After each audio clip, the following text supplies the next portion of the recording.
রাখিয়াসো, আনা লাগবে না। তো আমি পারবো না, আমার জামাই যদি আমার নাও নেই তাও আমার কোনো সমস্যা নেই। আমার এই পৃথিবীর সব আলো কি সবার জন্য সমান? কারো কাছে যা নিছক এক বোঝা, মা লিজা আক্তারের কাছে তাই যেন তার কলিজার টুকরা।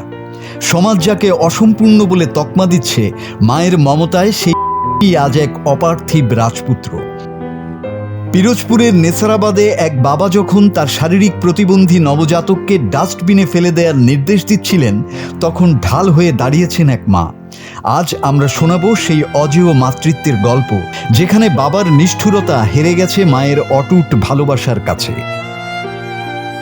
গত 22 এপ্রিল রাত মিয়ারহাট বন্দরের নিউ সততা প্রাইভেট হাসপাতালে জন্ম নেয় এক, কিন্তু জন্মের আনন্দ বিষাদের রূপ নেয় যখন দেখা যায় দুটি পা নেই, আরেকটি হাতও আংশিক। দিনমজুর বাবা আলামিন এই ত্রুটিপূর্ণ সন্তানকে মেনে নিতে অস্বীকার করেন।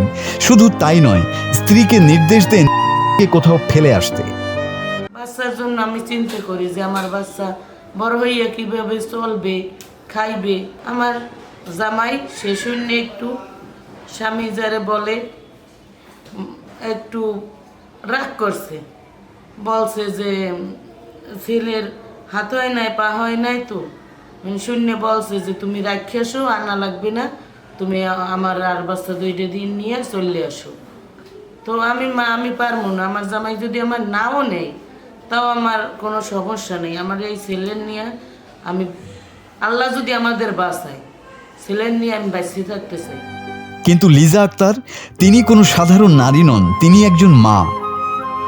স্বামীর রক্তচক্ষু আর অভাবের সংসার সব তুচ্ছ করে আপত্ত স্নেহে সন্তানকে বুকে জড়িয়ে ধরেন তিনি। লিজার এই প্রতিবাদ আর ভালোবাসা দেখে বাকরুদ্ধ হয়ে পড়েন হাসপাতালের নার্স থেকে শুরু করে আত্মীয় স্বজনরা। লিজার চাচাতো বোন আবেগজড়িত কণ্ঠে বলেন, লিজা এই সন্তানকে নিয়েই বাঁচতে চায়, ওর ত্যাগ দেখে আমরা মুগ্ধ। ও আমাদের শিখিয়েছে মায়ের কাছে সন্তান কোনোদিন বোঝা হতে পারে না। ওর আচরণ দেখে আমরা মুগ্ধ হই যে একটা মা যে একটা প্রতিবন্ধী বাচ্চা গর্ভ ধারণ করছে এবং ভূমিষ্ঠও করেছে। তো এজন্য যে ওর যে আল্লাহর কাছে শুকরিয়া এবং ওর যে মহামর্মিতে, এটা দেখে আমরাই অনেক সবাই মুগ্ধ হয়ে গেছি। তো আমরা ওর কাছ থেকে অনেক শিখছি যে একটা বাচ্চার জন্য মায়ের কত আদর ভালোবাসা, কত ত্যাগ স্বীকার করতে পারে। মায়ের এই সংগ্রাম ছুঁয়ে গেছে হাসপাতাল কর্তৃপক্ষকেও। মানবিক কারণে চিকিৎসক ডাক্তার প্রীতিশ বিশ্বাস তার সার্জন ফি ফিরিয়ে দিয়েছেন। হাসপাতালের পরিচালক গোলাম মোস্তফা মওকুফ করেছেন যাবতীয় চিকিৎসা ব্যয়। উনি বলল যে আমার স্বামী আমাকে বলেছে বাচ্চা উনি গ্রহণ করবে না, তো অত্যন্ত অসহায় পরিবার এবং আমাদের আর্থিক অবস্থাও অতটা ভালো নেই। পক্ষ থেকে আমি একজন মালিক হিসাবে আমিও সমস্ত ঔষধ সহ সব কিছু ফ্রি করে দিয়েছি এবং আর্থিক দিক দিয়েও তারা খুব অসচ্ছল।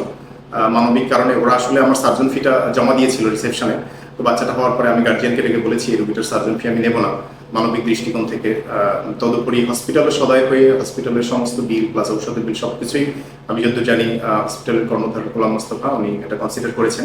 পরবর্তীও যদি সাহায্য সহযোগিতা লাগে আমরা বলেছি আমরা সেটা করব। চিকিৎসকদের মতে জেনেটিক ত্রুটি বা গর্ভকালীন সমস্যার কারণে এমনটা হতে পারে, তবে এখন সুস্থ। আর এই লড়াইয়ে লিজার পাশে দাঁড়ানোর আশ্বাস দিয়েছেন জেলা সমাজসেবা অধিদপ্তর। এর উপপরিচালক মোহাম্মদ ইকবাল করিম জানিয়েছেন, পরিচয়পত্র সহ সব ধরনের সরকারি ভাতা ও চিকিৎসা সুবিধা নিশ্চিত করা হবে। বাচ্চাটির 2 পা নেই, একটি হাত নেই, বাম হাতটি নেই। তো এর শারীরিক প্রতিবন্ধী এবং তীব্র মাত্রারই শারীরিক প্রতিবন্ধী।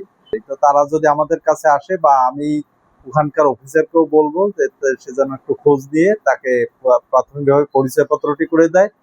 তারপর বাবা মার অসচ্ছলতা বা তারা যদি আশা করে তাই সেভাবে আমরা ভাতা বা অন্যান্য সুবিধা দিতে পারবো।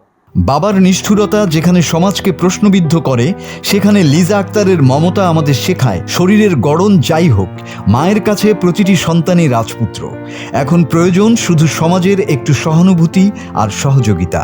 লিজার এই অটল ভালোবাসা কি পারবে ভবিষ্যৎকে মেঘমুক্ত করতে? উত্তরটা হয়তো লুকিয়ে আছে আমাদের সবার মানবিকতার মাঝে। Bangla TV news desk.